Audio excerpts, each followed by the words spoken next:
Hello everyone, जैसे कि हम सोल्व कर रहे थे एग्रीकल्चर टेस्ट सीरीज जिसका सेकंड पार्ट ये रहने वाला है। चलो आज की वीडियो को स्टार्ट करते हैं। इससे पहले यार रखना कि वीडियो को एंड तक जरूर देखना है। यार रखना कि वीडियो को आपको एंड तक जरूर देखना है, क्योंकि यार रखना इसमें केवल सेलेक्टेड क्वेश्चन वही लिया गया है जो कि आपकी एग्जाम के लिए काफ़ी बेस्ट यूजफुल रहने वाले हैं। तो चलो आज की वीडियो को स्टार्ट करते हैं, आज कुछ नया सीख लेते हैं।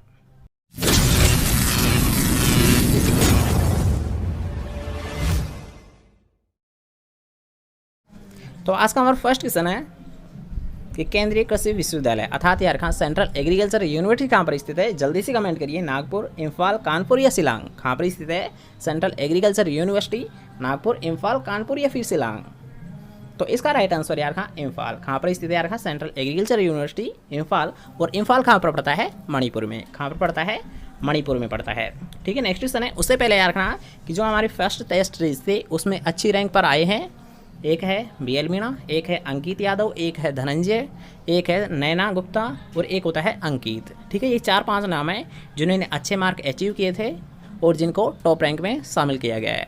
ठीक है, नेक्स्ट नाम आपका भी आ सकता है, कोई दिक्कत नहीं है। बस आपको कुछ नहीं करना है, हर एक क्वेश्चन के साथ आपको कमेंट करना है और जितना हो सके वो राइट आंसर देने की कोशिश करनी है। ठीक है, राइट आंसर देने की कोशिश करनी है। वैसे हर एक क्वेश्चन में आपको कमेंट करना है, चाहे वो गलत हो या फिर कैसा भी हो, बस आप कमेंट करते रहिए, कोई दिक्कत नहीं है। ठीक है, तो हमारा जो नेक्स्ट क्वेश्चन रहने वाला है आज का वो है केंद्रीय बारानी अनुसंधान संस्थान कहाँ पर स्थित है? तो याद रखना, केंद्रीय बारानी अनुसंधान संस्थान की अगर बात की जाती है तो ये कहाँ पर स्थित है? जल्दी से कमेंट करिए। जोधपुर, नागपुर, हैदराबाद या फिर गुंटूर? कहाँ पर स्थित है? जोधपुर, नागपुर, हैदराबाद या गुंटूर? तो अगर बात की जाए रखा केंद्रीय बारानी अनुसंधान संस्थान की तो ये स्थित होता है हैदराबाद में। कहाँ पर स्थित है केंद्रीय बारानी अनुसंधान संस्थान? ये स्थित है हैदराबाद में। ठीक है, नेक्स्ट क्वेश्चन क्या बढ़ते हैं। तो नेक्स्ट क्वेश्चन है कि बारानी क्षेत्रों में वाष्पोषण क्या होता है? ठीक है, यहाँ पर आपको मात्रा ज्ञात करनी है और एक स्पेशल एरिया दे रखा है, अर्थात वे क्षेत्र जहाँ पर याद रखना वारानी क्षेत्र है तो उनमें जो वाष्पोषण होता है ये वर्षा से अधिक होता है, वर्षा से कम होता है, तापमान से ज़्यादा होता है या फिर वर्षा के बराबर होता है। ठीक है, यहाँ पर आपको मात्रा के बारे में पूछा गया है, तो जल्दी से बताइए कि बारानी क्षेत्रों में जो वाष्पोषण होता है क्या होता है, कितना अधिक होता है या फिर कम होता है? तो इसका राइट आंसर होता है, तो यार हाँ अगर बात की जाए बारानी क्षेत्रों की तो इसमें जो वाष्पोषण होगा ये होगा वर्षा से अधिक। कितना होता है? वर्षा से अधिक मात्रा में होता है। ठीक है, नेक्स्ट क्वेश्चन की ओर बढ़ते हैं। तो नेक्स्ट क्वेश्चन हमारा हार्वेस्ट इंडेक्स शब्द प्रतिपादित किया गया था। अब यार हाँ एक वेरी इंपॉर्टेंट क्वेश्चन है कि हार्वेस्ट इंडेक्स शब्द किसके द्वारा प्रतिपादित किया गया था? तो जल्दी से बताइए यार हाँ, एक वेरी इंपॉर्टेंट क्वेश्चन है।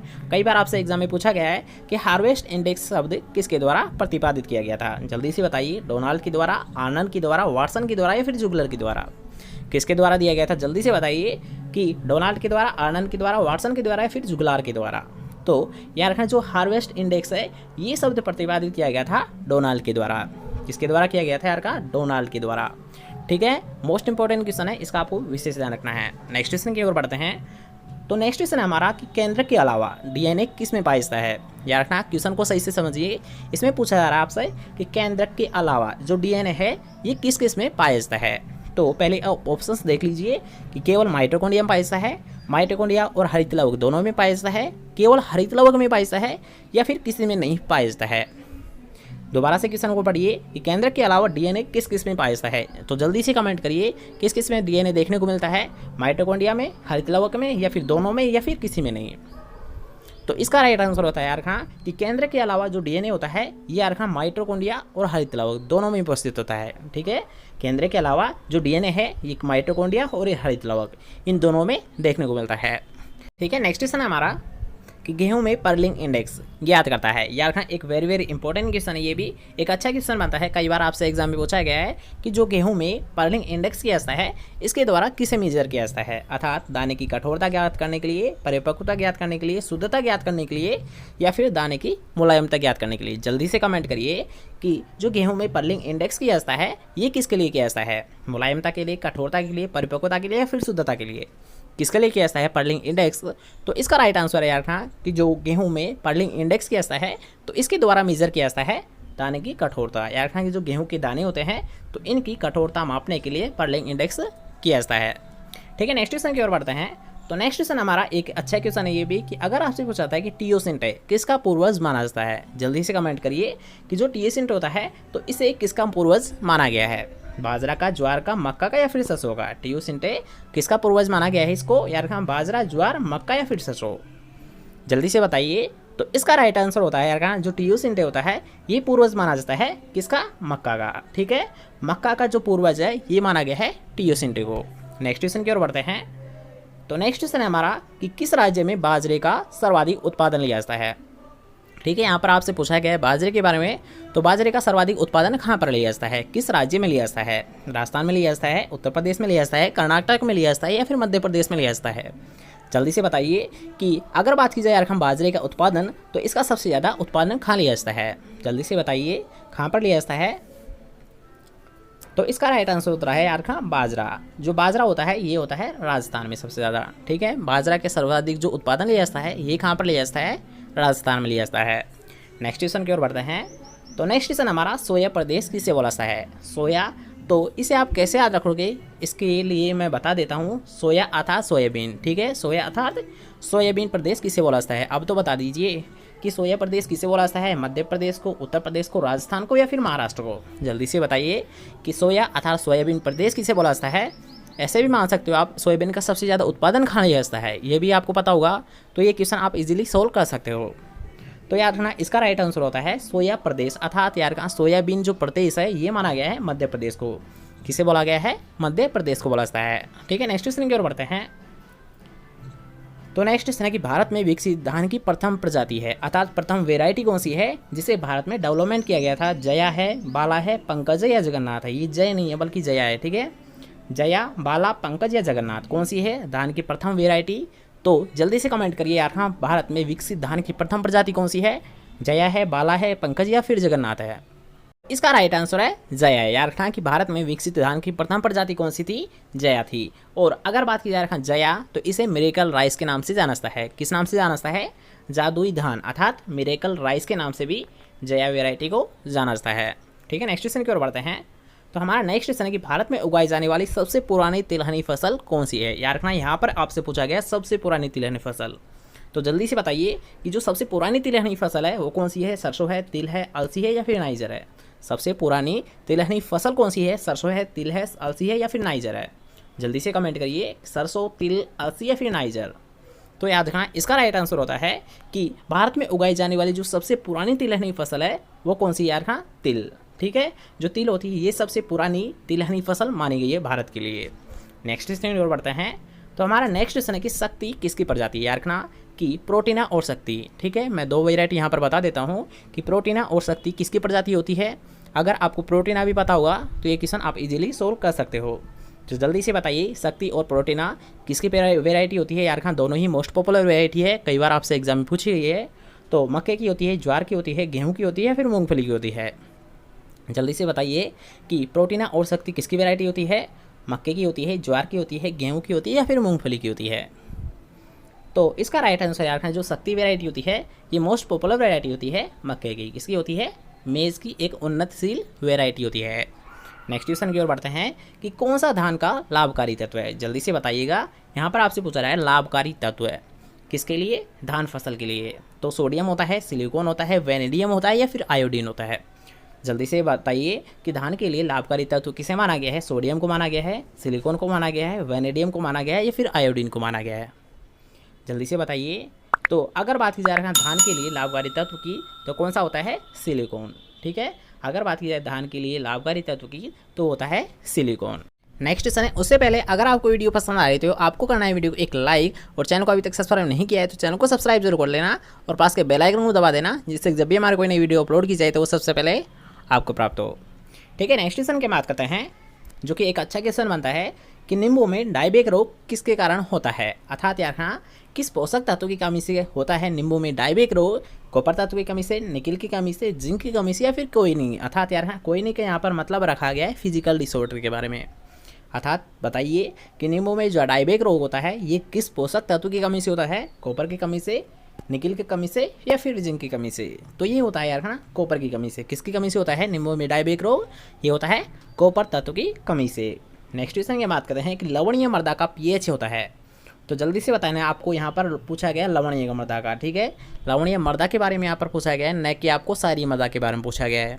तो जल्दी से बताइए कि जो लवणीय मृदा होती है तो उसका पीएच मान क्या होता है। 8 से कम होता है, 8 से ज़्यादा होता है, 7 से कम होता है या फिर 10 से ज़्यादा होता है? जल्दी से बताइए कि जो लवणीय मृदा होती है उसका पीएच क्या माना जाता है? 8 से कम, ज़्यादा, 7 से कम, फिर 10 से ज़्यादा। तो यार हाँ, अगर बात की जाए लवणीय मृदा की तो इसका पीएच होता है 8.5 से कम, अर्थात फर्स्ट ऑप्शन आपका राइट रहेगा कि अगर आपसे पूछा है लवणीय मृदा के बारे में तो लवणीय मृदा का यार रखना जो पीएच होता है ये होता है 8.5 से कम। और अगर यहाँ पर आपसे पूछता है कि क्षारीय मृदा के लिए तो क्षारीय मृदा का जो पीएच माना जाता है ये माना जाता है 8.5 से ज़्यादा। ठीक है, क्षारीय की अगर बात की जाए तो होता है 8.5 से ज़्यादा, और अगर बात की लवणीय मृदा की तो इसका होता है 8.5 से कम। ठीक है, नेक्स्ट क्वेश्चन की हम बात करते हैं कि एनहाइड्रस अमोनिया में नाइट्रोजन होता है। तो सबसे पहले याद रखना कि जो एनहाइड्रस अमोनिया है इसमें सबसे ज़्यादा जो नाइट्रोजन कंटेंट होता है ये सबसे ज़्यादा देखने को मिलता है। अब आपको बताना है कि इसमें सबसे ज़्यादा कितना होता है, 82 होता है, 70 होता है, 90 होता है या फिर 100% होता है? तो जल्दी से बताइए कि जो एनहाइड्रस अमोनिया होता है इसमें नाइट्रोजन कितना होता है? 82 होता है, 70 होता है, 90 होता है या फिर 100 होता है? तो इसका राइट आंसर यार रखना 82%। कितना पाइस्ता है यार का एनहाइड्रस अमोनिया में नाइट्रोजन? ये होता है 82%, जो कि यार सबसे अधिक पाइस्ता है। ठीक है, जो भी यार नाइट्रोजन फर्टिलाइजर होते हैं उनमें सबसे ज़्यादा नाइट्रोजन किसमें देखने को मिलता है? एनहाइड्रस अमोनिया में ही देखने को मिलता है। नेक्स्ट क्वेश्चन की ओर बढ़ते हैं। तो नेक्स्ट क्वेश्चन हमारा कि सफ़ेद गेरुई, यार रखना कि जो सफ़ेद गेरुई है रोग सबसे ज़्यादा किस में होता है, अर्थात सबसे ज़्यादा किस फसल को डैमेज करता है? गेहूं को करता है, सरसों को करता है, तिल को करता है या फिर जौ को करता है? जल्दी से बताइए कि जो सफ़ेद गेरुई होती है ये रोग सबसे ज़्यादा किस फसल को डैमेज करती है? गेहूँ को करती है, सरसों को करती है, तिल को करती है, फिर जौ को करती है? जल्दी से बताइए सफ़ेद गेरुई। तो सफ़ेद गेरुई यार सबसे ज़्यादा जो डैमेज करती है ये करती है क्रूसीफेरी फैमिली को। क्रूसीफेरी जो फैमिली के सदस्य होते हैं उनको सबसे ज़्यादा डैमेज करती है सफ़ेद गेरुई। अब बता दीजिए कौन सा राइट आंसर है? तो इसका राइट आंसर होता है यार कहाँ सरसों। किस में होती है यार सफ़ेद गेरुई सबसे ज़्यादा जो प्रभावशाली होती है तो ये होती है सरसों में। और अगर बात की जाए इसका कोजल ऑर्गेनिज्म क्या होता है, जो सफ़ेद गेरुई ये किसके द्वारा होती है? तो ये होती है एल्बुगो कैंडिडा के द्वारा। किसके द्वारा होती है? एल्बुगो कैंडिडा के द्वारा होती है। ठीक है, क्वेश्चन क्लियर। और नेक्स्ट क्वेश्चन क्यों बढ़ते हैं। तो नेक्स्ट क्वेश्चन है कि गेहूं में पुष्पगुच्छ का अपूर्ण विकास किसके कारण होता है? यार ना जो इन्फ्लोरेंस है तो उसका अपूर्ण विकास किसके कारण होता है, अर्थात कौन से पोषक तत्वों की कमी हो जाती है जिसके कारण जो इन्फ्लोरेंस है वो पूर्ण रूप से विकसित नहीं हो पाता है? तो जल्दी से बताइए, बोरोन तत्व की कमी से, जिंक की कमी से, लोहे की कमी से या फास्फोरस की कमी से? जल्दी से बताइए कि गेहूं में जो पुष्पगुच्छ होता है उसका अपूर्ण विकास किसकी कमी से होता है? बोरोन की कमी से, जिंक की कमी से, लोहे की कमी से या फास्फोरस की कमी से? तो इसका राइट आंसर होता है यार ना बोरोन की कमी से।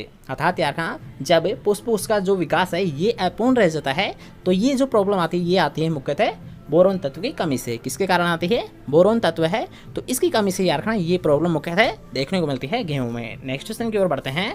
तो नेक्स्ट क्वेश्चन यार ये भी एक अच्छा क्वेश्चन है, कई बार आपसे एग्जाम में पूछा गया है कि आनुवंशिक शब्द किसके द्वारा दिया गया था, अर्थात किसके द्वारा इसे प्रतिपादित किया गया था? आनुवंशिक मतलब जेनेटिक्स। तो यार जेनेटिक्स जो वर्ड था ये दिया गया था, पहले आप बता दीजिए कि लेमार्क के द्वारा दिया गया था, वोल्फ के द्वारा दिया गया था, वेटसन के द्वारा दिया गया था, फिर चार्ल्स डार्विन के द्वारा दिया गया था। तो ये दिया गया था यार किसके द्वारा दिया गया था? वेटसन के द्वारा। ठीक है, जेनेटिक्स जो वर्ड था तो ये दिया गया था वेटसन के द्वारा। तो नेक्स्ट क्वेश्चन है कि डपोग एक विधि है। तो आपको बताना है यार डपोग या फिर इसे डेपोग भी आप मान सकते हो। तो डेपोग किससे संबंधित होता है ये तो मैं बता देता हूँ, राई से संबंधित होता है। अब आपको यहाँ पर ऑप्शंस के अकॉर्डिंग बताना है कि डेपोग होती क्या है। पादप प्रजनन की एक विधि होती है, पौध लगाने की एक विधि होती है, रोपाई की एक विधि होती है या फिर सीधी बुआई करने की एक विधि होती है। तो जल्दी से बताइए डेपोग क्या होती है। तो आपको पता होगा यार डेपोग, इसके में क्या किया जाता है? पौध तैयार किया जाता है, जिसमें यार 11 से 13 दिन के अंदर जो पौध है वो फील्ड में ट्रांसप्लांट करने के लिए तैयार हो जाती है। अर्थात यार डेपोग क्या है? एक पौध लगाने की एक विधि है। ठीक है, नेक्स्ट क्वेश्चन की ओर बढ़ते हैं। तो नेक्स्ट क्वेश्चन की भारतीय खाद्य निगम की स्थापना कब की गई थी? जल्दी से कमेंट करिए कि भारतीय खाद्य निगम की स्थापना कब की गई थी? 1965 में की गई थी, 1968 में की गई थी, 1969 में की गई थी या फिर 1970 में की गई थी? जल्दी से बताइए कि भारतीय खाद्य निगम की स्थापना कब की गई थी?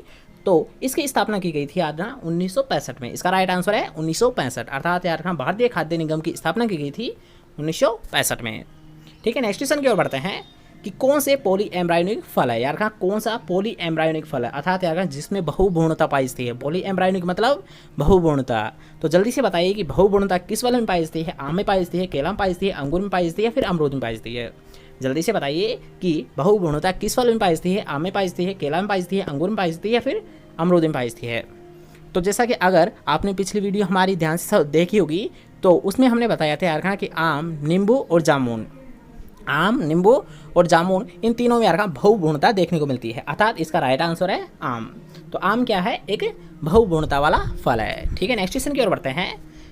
तो नेक्स्ट क्वेश्चन है कि स्ट्रोमा और ग्रेना पाए जाते हैं। तो हमने पिछली वीडियो में ये डिस्कस किया था कि जो लाइट रिएक्शन होती है ये होती है ग्रेना में और जो डार्क रिएक्शन होती है ये होती है स्ट्रोमा में। लेकिन अब यहाँ पर पूछा गया कि जो ग्रेना और स्ट्रोमा पार्ट होते हैं तो ये किसके होते हैं, अर्थात किस में पाए जाते हैं।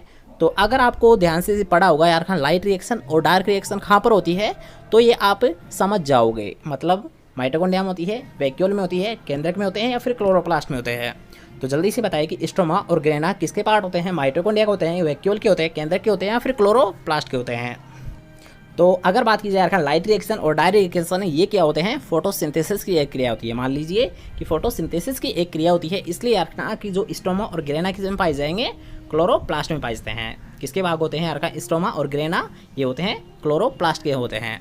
ठीक है, नेक्स्ट क्वेश्चन की बात करते हैं कि सफ़ेद गुलाब की प्रजाति है। यार ये भी क्वेश्चन आपसे कई बार एग्जाम में पूछा गया है, एक अच्छा क्वेश्चन है ये भी कि सफ़ेद गुलाब की प्रजाति कौन सी है, अनुराग है, तुषार है, सुपरस्टार है या फिर पूर्णिमा है। जल्दी से बताइए कि सफ़ेद गुलाब की प्रजाति कौन सी है, अनुराग है, तुषार है, सुपरस्टार है या फिर पूर्णिमा है।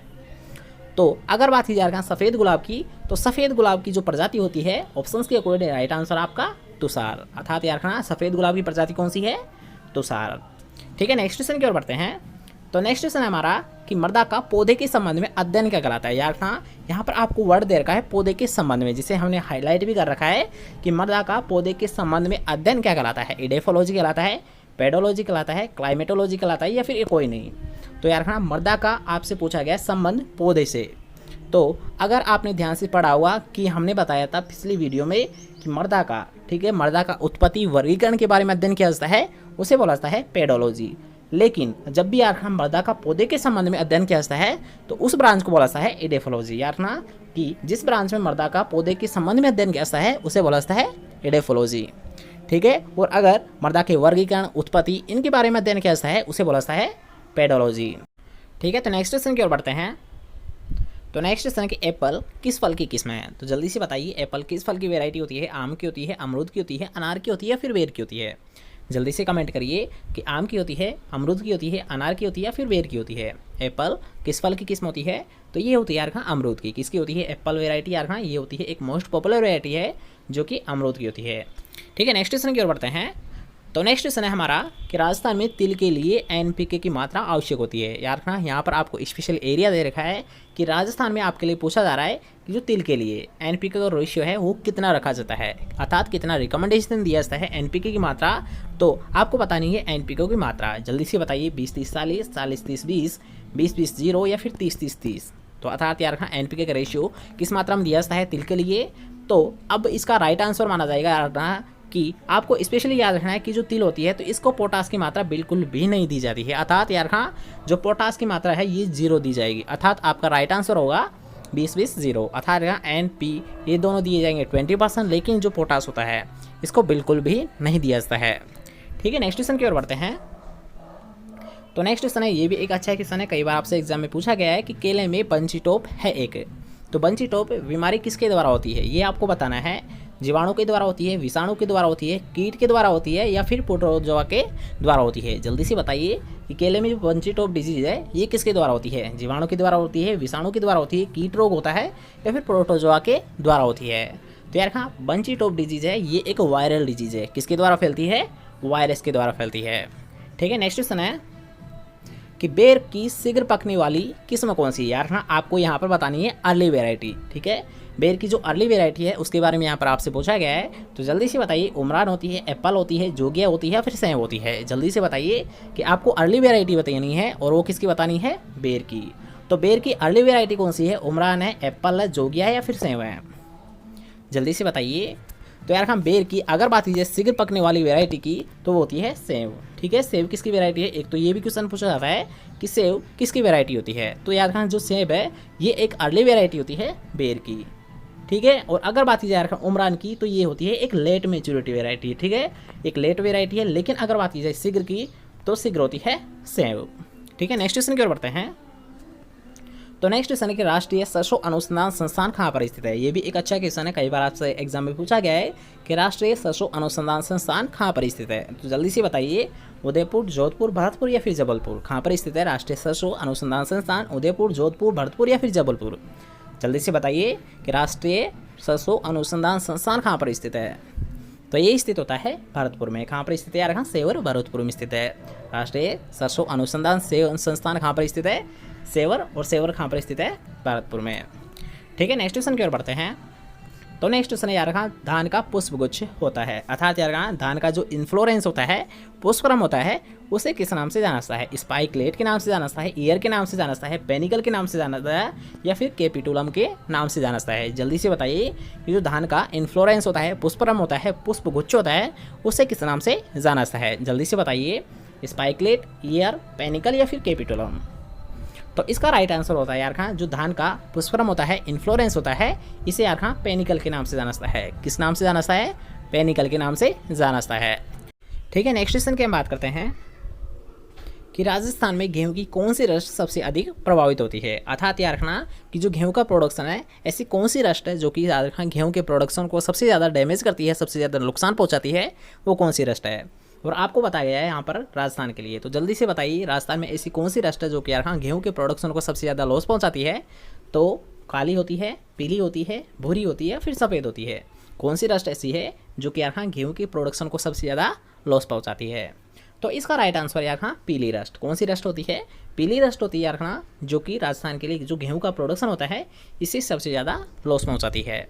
ठीक है, नेक्स्ट क्वेश्चन की बात करते हैं कि किसान सूचना केंद्र की दूरभाष संख्या क्या होती है। अर्थात जो टेलीफोन नंबर होते हैं उसके बारे में यहाँ पर आपसे पूछा गया है। और यार जो किसान सूचना केंद्र होती है उसकी लास्ट 4 डिजिट यहाँ पर आपको बताई गई है। ठीक है, लास्ट की 4 डिजिट आपको बतानी है कि 1151, 1551, 1155, 1515। अर्थात आपका राइट आंसर क्या माना जाएगा यार जो किसान सूचना केंद्र होती है, इसकी लास्ट की 4 डिजिट क्या होती है, आपको जल्दी से बताना है। तो बताइए कौन सी होती है 4 डिजिट लास्ट की? 1551 होती है, 1151 होती है, 1155 होती है, या फिर 1515 होती है। तो इसका राइट आंसर होता है यार 1551। क्या होती है? 1551। अर्थात राइट आंसर भी है आपका। क्योंकि अगर बात करते हैं यार किसान सूचना केंद्र के जो नंबर होते हैं, ये होते हैं 1500, 150 और 1551। क्या होते हैं? इसके फुल नंबर होते हैं 1500, 150, 1551। लेकिन यहाँ पर आपको केवल 4 डिजिट दे रखी है, और वो भी लास्ट की। तो अगर यार शुरू की पूछता है तो 1500 होगी, लास्ट की अगर 4 डिजिट पूछता है वो होगी 1551। ठीक है, दोनों पॉइंट क्लियर हो। नेक्स्ट क्वेश्चन की बात करते हैं कि अधिक अन्न उपजाऊ अभियान शुरू किया गया था। अर्थात यार ये जो अभियान था, ये इसकी शुरुआत कब की गई थी? तो जल्दी से बताइए कि अधिक अन्न उपजाऊ, तो इसकी शुरुआत कब की गई थी? तो जल्दी से बताइए, 1942 से 43 के मध्य की गई थी, 1955 से 57 के मध्य की गई थी, 1947 से 48 के मध्य की गई थी, या फिर 1953 से 1954 के मध्य की गई थी। याद रखना कि जो अधिक अन्न उपजाऊ है, ये अभियान कब चलाया गया था? तो ये चलाया गया था 1942 से 43 के मध्य। कब चलाया गया था? 1942 से 43 के मध्य। ठीक है, नेक्स्ट क्वेश्चन की बात करते हैं कि जनसंख्या का सिद्धांत किसके द्वारा प्रतिपादित किया गया था, फिर किसके द्वारा दिया गया था? तो जल्दी से बताइए कि जनसंख्या का सिद्धांत किसके द्वारा दिया गया था? एडम स्मिथ के द्वारा, रिकॉर्डो के द्वारा, माल्थस के द्वारा, या फिर मार्शल के द्वारा? जल्दी से बताइए कि जो जनसंख्या का सिद्धांत है, तो ये किसके द्वारा दिया गया था? एडम स्मिथ के द्वारा दिया गया, रिकॉर्डो के द्वारा दिया गया था, माल्थस के द्वारा दिया गया था, या फिर मार्शल के द्वारा दिया गया था? जल्दी से बताइए। तो इसका राइट आंसर यार जो जनसंख्या का सिद्धांत है, तो ये दिया गया था माल्थस के द्वारा। किसके द्वारा दिया गया था? माल्थस के द्वारा दिया गया था। ठीक है, नेक्स्ट क्वेश्चन की ओर बढ़ते हैं। तो नेक्स्ट क्वेश्चन है, विश्व खाद्य दिवस कब मनाया जाता है? यार यहाँ से आपसे पूछा गया कि विश्व खाद्य दिवस, तो जल्दी से बताइए, 20 अक्टूबर, 22 अक्टूबर, 16 अक्टूबर, 30 अक्टूबर कब मनाया जाता है विश्व खाद्य दिवस? तो यार अगर आपसे पूछाता है विश्व खाद्य दिवस के बारे में, तो ये मनाया जाता है 16 अक्टूबर को। लेकिन अगर आपसे यहाँ पर ये क्वेश्चन पूछा जाता है कि विश्व ओजोन दिवस कब मनाया जाता है, तो विश्व ओजोन दिवस मनाया जाता है 16 सितंबर को। ठीक है, 16 सितंबर को विश्व ओजोन दिवस मनाया जाता है, और 16 अक्टूबर को विश्व खाद्य दिवस मनाया जाता है। ठीक है, नेक्स्ट क्वेश्चन की बात करते हैं। जैसे कि हमने अभी बात कर ली है कि विश्व ओजोन दिवस कब मनाया जाता है, तो इसका राइट आंसर है 16 सितंबर। अर्थात यार विश्व ओजोन दिवस मनाया जाता है 16 सितंबर को, और 16 अक्टूबर को क्या मनाया जाता है? विश्व खाद्य दिवस। ठीक है, नेक्स्ट क्वेश्चन की बात करते हैं कि सोयाबीन में तेल कितना प्रतिशत होता है, यार ना यहाँ पर आपसे पूछा गया है सोयाबीन में, ठीक है। और सोयाबीन में आपको बताना है ऑयल कंटेंट के बारे में, ठीक है। ऑयल कितना पाया है सोयाबीन में वो आपको बताना है, 20%, 30%, 40% या फिर 50%। जल्दी से कमेंट करिए कि सोयाबीन में ऑयल कंटेंट कितना होता है, 20% होता है, 30% होता है, 40 होता है या फिर 50 होता है। जल्दी से बताइएगा कि सोयाबीन में तेल कितना होता है। तो याद रखना, अगर आपसे पूछा जाता है सोयाबीन में तेल कंटेंट के बारे में तो ये होता है केवल और केवल 20%। कितना होता है, 20%। लेकिन अगर आपसे यहाँ पर पूछा जाता है प्रोटीन कंटेंट के बारे में तो वो होता है 45%, ठीक है। याद रखना, अगर आपसे पूछा जाता है तेल के बारे में तो तेल होता है इसमें 20% और प्रोटीन के बारे में अगर आपसे पूछा जाता है वो होती है इसमें 45%, ठीक है। नेक्स्ट क्वेश्चन है जो कि आज का हमारा लास्ट क्वेश्चन रहने वाला है कि 2,4-D है एक। 2,4-D क्या होता है, खरपतवारनाशी होता है, कीटनाशी होता है, जीवाणुनाशी होता है, फिर कोई नहीं होता है। तो जल्दी से बताइए 2,4-D क्या होता है, खरपतवारनाशी होता है, कीटनाशी होता है, जीवाणुनाशी होता है या फिर कोई नहीं होता है। तो इसका राइट आंसर यार 2,4-D क्या होता है, एक खरपतवारनाशी होता है, अर्थात एक वीडीसाइड होता है जिसका प्रयोग यहाँ वीडो को खत्म करने के लिए किया जाता है। इसके साथ साथ याद रखना कि इसकी एक सांद्रता मापी गई है, ठीक है। ये याद रखना, एक खरपतवारनाशी भी होता है, इसके साथ साथ ये हार्मोन भी होता है। क्या होता है, एक हार्मोन भी होता है। क्योंकि अगर बात की जाए यार 2,4-D की मात्रा या फिर सांद्रता की, तो जब यार इसी का प्रयोग 20 ppm से कम मात्रा में किया जाता है, 20 ppm याद रखना। इस मात्रा को आपको विशेष ध्यान रखना है कि जब भी अगर आपसे पूछा जाता है 2,4-D एक हार्मोन की तरह कब कार्य करेगा, जब इसकी सांद्रता याद रखना 20 ppm से कम मात्रा में ली जाएगी। जब इसकी सांद्रता 20 ppm से कम मात्रा ली जाएगी तब याद रखना एक हार्मोन की तरह कार्य करेगा। लेकिन अगर आपसे यहाँ पर ये क्वेश्चन पूछा जाता है कि 2,4-D क्या, यानी जो खरपतवारनाशी है वीडीसाइड के तौर पर ये कार्य कब करेगा, तो याद रखना अगर पूछा जाए वीडीसाइड के लिए तो इसकी जब मात्रा 20 ppm से अधिक ली जाती है, ठीक है। वीडीसाइड का कार्य करेगा ये 20 ppm से अधिक मात्रा में। और अगर बात की जाए हार्मोन की तरह तो हार्मोन का कार्य करेगा ये 20 ppm से कम मात्रा में, ठीक है। दोनों पॉइंट क्लियर है। एक और बात समझ लीजिए कि अगर आपसे पूछा जाता है वीडीसाइड के बारे में तो जब इसकी मात्रा 20 ppm से अधिक ली जाती है तब ये एक वीडीसाइड के तौर पर कार्य करेगा। और जब यार इसकी सांद्रता 20 ppm से कम रखी जाती है तब ये एक हार्मोन की तरह कार्य करेगा, ठीक है। आज के लिए बस नहीं, कैसा लगा आज का वीडियो कमेंट करिए जरूर बताइए। आई थिंक आपको वीडियो बहुत पसंद आया होगा, तो आपको करना है वीडियो को एक लाइक, इस वीडियो को करना है आपको ज़्यादा से ज़्यादा अपने दोस्तों के साथ शेयर ताकि उनकी भी हेल्प हो सके। और चैनल को अभी तक सब्सक्राइब नहीं किया है तो चैनल को लीजिएगा सब्सक्राइब, जिससे कि हमारी हर एक वीडियो आपको नोटिफिकेशन के साथ मिलते रहे, ठीक है। मिलते हैं नेक्स्ट इंपॉर्टेंट टॉपिक के साथ, जब तक के लिए जय हिंद, जय Bharat, bye bye, take care.